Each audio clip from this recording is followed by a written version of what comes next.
Level 1. Banneret. You cannot beat the stable boy in a duel, and in 20 years kings will send their sons to die just to be trained by you.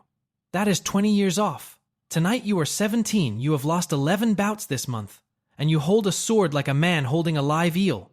Your father, the finest blade in the north, 300 years of Corvain steel in his blood, has stopped coming to watch you train. That hurts worse than the losing. Your swordmaster Marcus still watches. You think it means he believes in you. Then Marcus opens the gate. He kills your father in the solar with your father's own sword, wipes the gray heron blade clean and belts it at his own hip.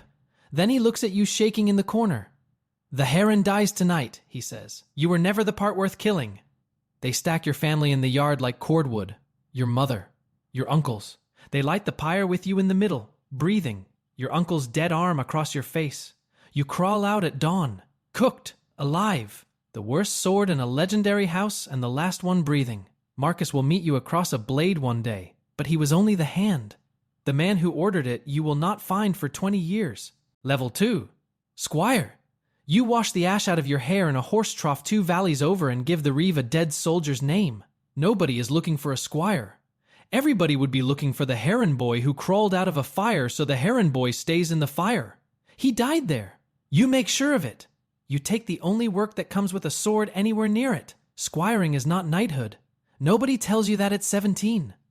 You picture standing at a great man's shoulder, learning the secrets of the blade. What you actually do is scrub rust off another man's mail for 4 hours with a fistful of wet sand, and when the sand runs out, your own piss, because that is what works and no one has invented anything better.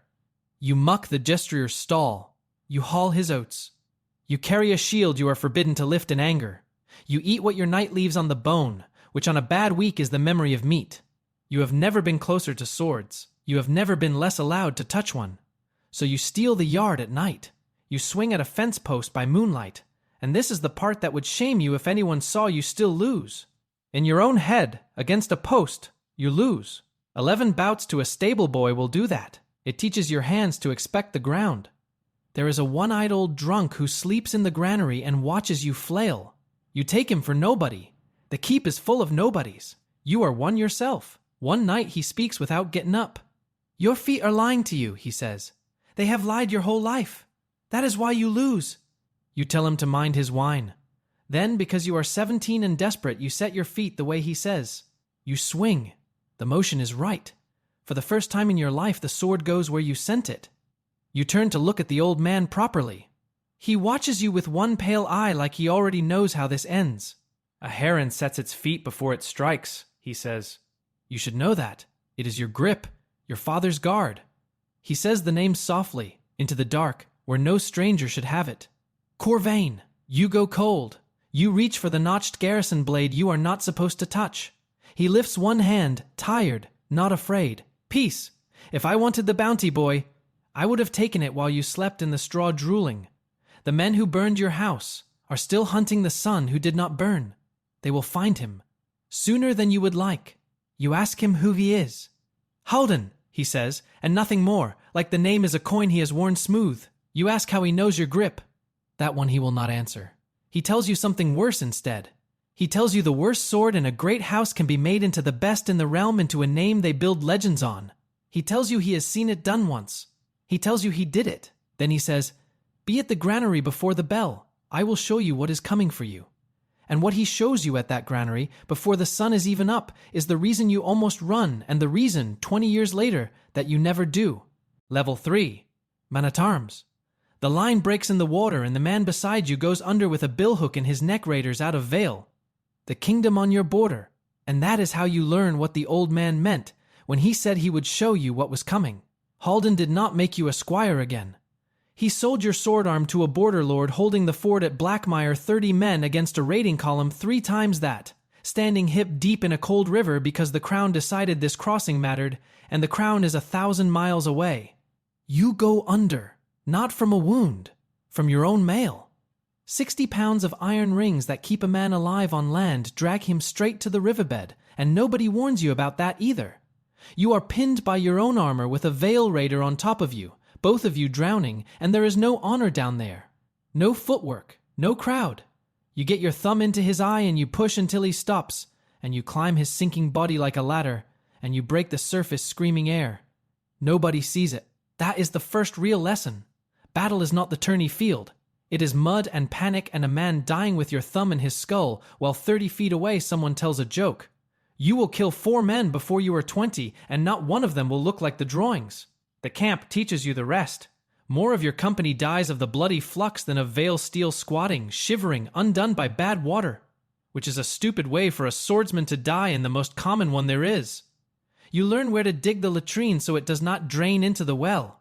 You learn to loot a corpse before the veterans strip it. You learn to pray loud enough that the men think you are brave, and quiet enough that God does not hold you to any of it, and you stop losing. You do not notice it happening. One gray morning your captain sees the size of the column and simply leaves, walks to the horses and rides off, the way a shopkeeper closes early. The men begin to drift after him. You get in front of them. You put them back into a line with your voice and the flat of your blade and something you did not know you had. And you hold the fort until dark with 19 men and a boy who 2 years ago lost 11 bouts to a stable boy. Halden watches the whole thing from the bank without drawing his sword. You do not fight like a soldier, he tells you afterward, wringing river out of his cloak. Soldiers hold a line. You build one. Men will follow that further than they should past a captain's post, past a marshal's chain, past anything with a name. He looks at you a beat too long. They will make a story out of you before they are done. You do not know yet why an old drunk hedge knight talks like he has stood in war councils. You are too busy being alive. Then a wool merchant passing through camp mentions over your fire a mercenary captain up north, a hard man, sells his blade to the highest purse, carries a beautiful old longsword, the merchant says, with a gray heron worked into the pommel. Marcus is alive. He is a week's ride away, and he still wears your father's sword. The next morning, Halden books your whole company a contract in the exact valley the merchant named. He does not tell you why. You are too grateful to ask. Level 4. Night Bachelor. The valley is a trap, and you are already inside it when you understand that Halden sent you here on purpose. A free company 3 times your size, the Ash Wolves, real killers, not Levy's, has the same valley and the same contract, and by dusk what is left of your men is packed into a burning tithe barn with a handful of strangers mercenaries, all of you about to die together over a field neither side will remember by winter. The barn door is the only thing keeping the night out. Whoever holds it lives a few minutes longer. A scarred captain fights his way through the smoke to your back, and without a word the 2 of you take the door. You have never fought beside a man who reads you like this. He steps as you step, covers the side you leave open, and for one night you are not the worst sword in a legendary house. You are half of something that will not go down. You hold that door until the fire burns low and the Ash Wolves lose their nerve and melt into the dark. Dawn. Alive. Both of you, against every odd, alive. The captain pulls off his helm to breathe. It is Marcus. Older. A gray scar splitting one brow. And on his hip, close enough to touch, the gray heron pommel of your father's sword. He does not know you. Why would he? The last time he saw your face it was under a corpse in a fire he lit. He grins at you, this man, the way soldiers grin at each other when the sun comes up and they are still breathing. And he claps your shoulder and calls you the best door he ever stood behind. Your knife is already in your hand. His ribs are right there. 20 years of prayer end here, in one motion, and you know exactly how to make it. You cannot move your arm. He held the door. The men you have left are alive because of it. So is the cart of wounded behind you. That is the thing about revenge nobody tells you. It arrives when your enemy has just saved your life, and it asks you to choose. You choose wrong. You let go of the knife. You watch the man who murdered your family ride out of the valley with your father's sword on his hip, whistling. You will hear that whistle in your sleep for the rest of your life. In the healer's cart there is a woman named Elowin, sewing the barn out of your shoulder with a bone needle and boiled thread. Your hands will not stop shaking and she does not remark on it, which is its own kind of mercy.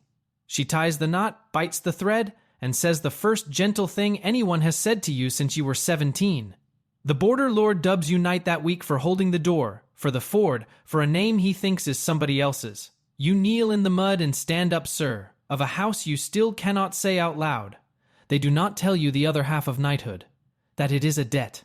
A war horse costs more than the village you grew up defending. Plate, a squire of your own, a second horse for the squire you sign your name to a loan that could feed Greywater for a year, and you are a knight now. which mostly means you are a knight in debt. You marry Eloin between campaigns. One night you tell her the one thing you have told no one. You say the name Corvain. She goes very, very still. You read it as love. It is not only love. Let me say one thing and then I will not bring it up again. A lot of you asked how I make this style of YouTube videos, so I gathered all my tactics for starting a channel like mine in this guide. If you want it, the link's below. Now let's get back to the video. Level 5. Banneret. You spend the last of your credit on the one thing you were told never to raise again. A banneret is a knight who brings his own men to the king's war under his own banner, his own colors, his own name, flown where a whole field can see it. For 20 years, the gray heron has existed only in your chest, a secret you slept on top of. You have it sewn onto good cloth and run up a pole, and when the wind takes it the first morning you turn your face away like a fool, because the sigil they burned out of the world is flying again, and you are the one who put it back in the sky. You stop answering to the dead man's name. Let the ones who burned you learn a heron still flies. Your son is born that spring, in a baggage tent, 3 miles from a battle. You name him Aldrich, for your father. You hold 6 pounds of him against your chest and understand, for the first time, that you now own something that can be taken. 10 nights later, they try. A raid hits the camp in the dark, and the line buckles, and your right arm snaps at the forearm where a mace finds it. You hold the heron banner up anyway, one-handed, the broken arm screaming not because standards rally troops, not tactics, but because your name spent 20 years underground, and it is not going back in the ground tonight. The men see it stand. They stand with it. You keep the banner, and you keep the boy, and you lose the use of 2 fingers forever, which seems like a fair price. Nobody warns you what being a banneret is actually like. It is a small business, and it is failing. Your wages come from the crown, which means they come late or not at all.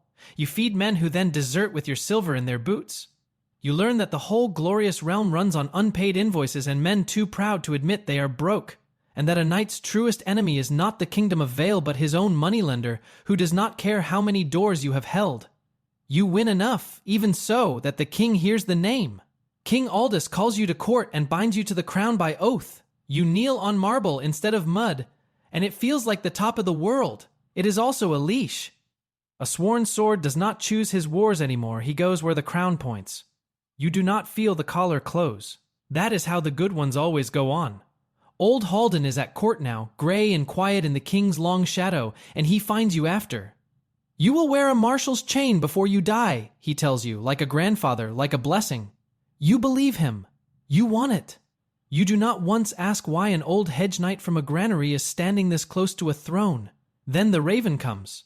Vale has massed an army at the border, and it is moving with a plan that fits your realm's defenses too well. Every wall and muster point as if someone inside handed it across. The king names you his royal champion and sends you south to meet it. Eloin finds you in the dark before you ride. She holds your ruined hand and begs you not to go.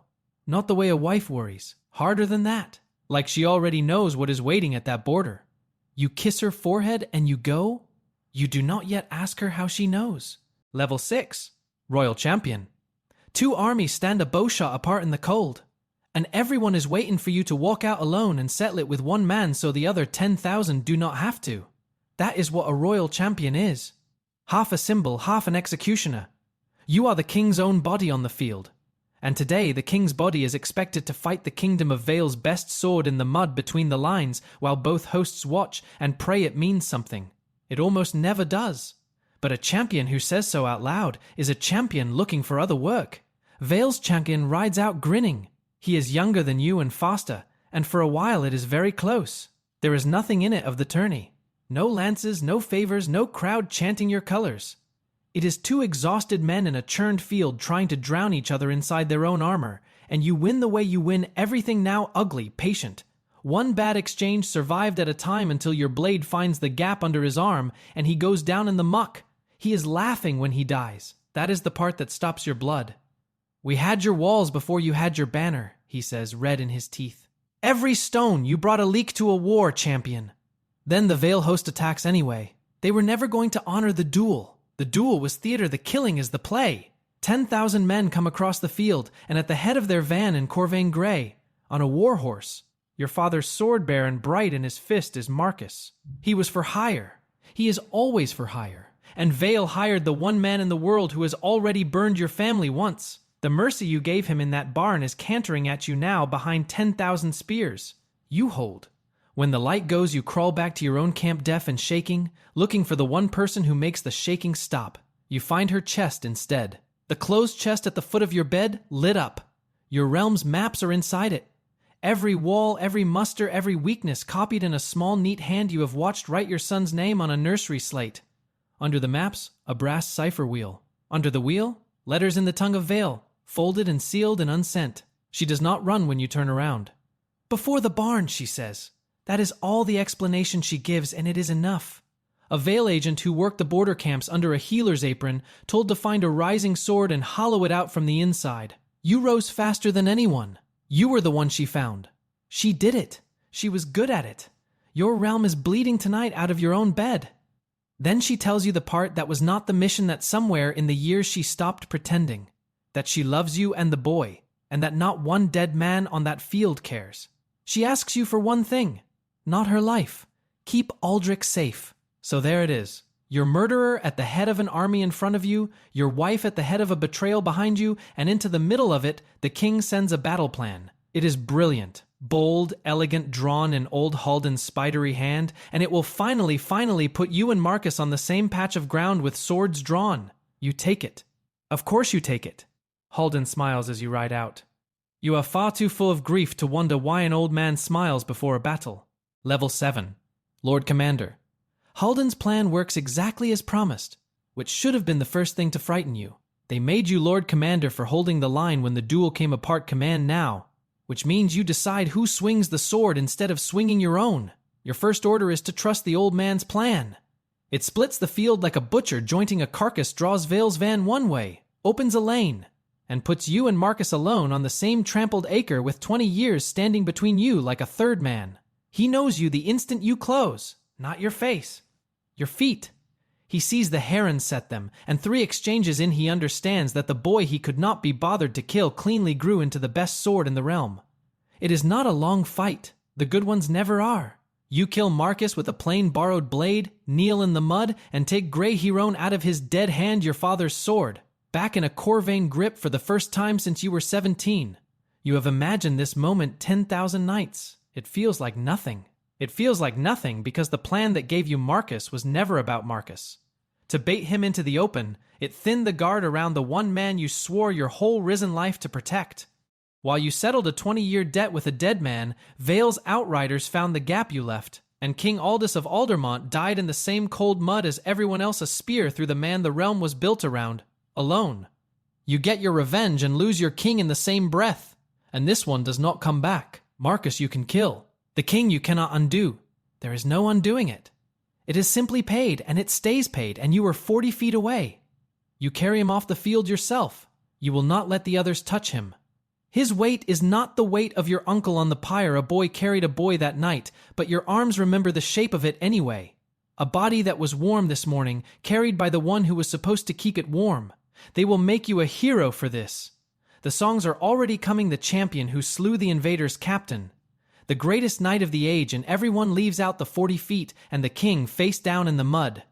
You will be called the finest sword the realm ever raised, and you will hate the title for the rest of your short life. Halden is waiting where the field ends. He is not grieving. That is the thing you come back to later. Every other man has his helm off and his eyes wet, and the old man stands there dry and calm and almost patient. He looks at the king in your arms and at Grey Heron on your hip and says quietly, "The realm will need a marshal now." He says it the way a man reads the last line of a letter he wrote a long time ago. Elwyn is gone. In the chaos of the breaking field, she has vanished dead in the root, or fled back to Vale alone. The boy left sleeping in the baggage camp, and only the memory of his face carried with her. You do not know which, and the not knowing is its own wound that will never close. You stand in the mud with your father's sword in your fist and your king in your arms, and in the cold, clear place grief opens in a man. You start to count backward. The old drunk who happened to be at that granary, the hedge knight who happened to sell your arm to the exact ford, who booked your company into the exact valley where Marcus rode, who drew the exact plan that opened the exact gap. You have been aimed. For 20 years you have been aimed. The question is by whom? And at what? Level 8. Marshal. They lay the chain across your shoulders in a half-burned throne room, and you take the highest sword in the realm for one reason. A marshal can open any door, and there is one door left you need opened. Marshal of Aldermont. A dead king's crown balanced on a frightened boy cousin, the war with Vale half won and half lost, the whole reeling realm looking to you to hold it together with a broken hand. You let them believe that is why you took the chain. It is a very good disguise. Grief men see a marshal doing his duty, not a man hunting, because a marshal can requisition anything, and you requisition the truth. You have a captured Vale paymaster's ledger pulled off the border, and you read it by candle until your eyes bleed, and there, 20 years deep, is a single line. Corvain, a house, bought and burned by contract in good coin. You find the old squire who served your father dying now of a wet cough in an almshouse, and he gives you the name of the man who opened the gate for Marcus that night. The man who hired the sword master, who paid in Vale silver and walked away clean. It is a name you have known since a granary. Halden. You bring it to him yourself because you have to see his face. He does not deny it. He does not even set down his wine. He was the Grey Marshal once. This chain on your shoulders he wore at first 30 years before you, King Aldus's greatest knight, the sword that won Aldus every war he ever bragged about. He killed 100,000 men in that king's name. He buried both his own sons in those wars. And when it was done, the king he had bled the world for gave him a cold word of thanks, a warm seat by the fire, and forgot his name inside a year.